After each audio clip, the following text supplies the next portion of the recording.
در صف مردانگی شمشیر می باید گرفت، حق خود را از دهان شیر می باید گرفت. آزمو بهار زندان کنار تیغم که تمام نبانه، روبند سالار رضا میبرار تیغم که تمام نبانه، نیست انتظار خدایا راضیم به رضای تو و صبر میکنم برای آنچه تو برام مقدر کردی. یا الله هرچی خیر است پیش کن، ما راضی به رضای تو هستیم.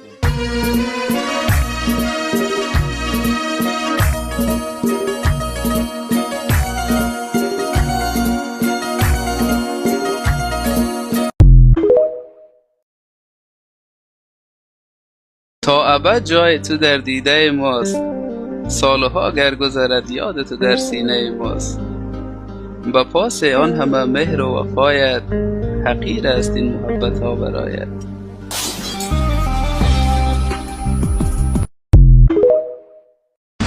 گرچه حریفان روز شب در فکر بربادی ماست، همچو فردا می شود ما سر بلند از میانشان می گذریم.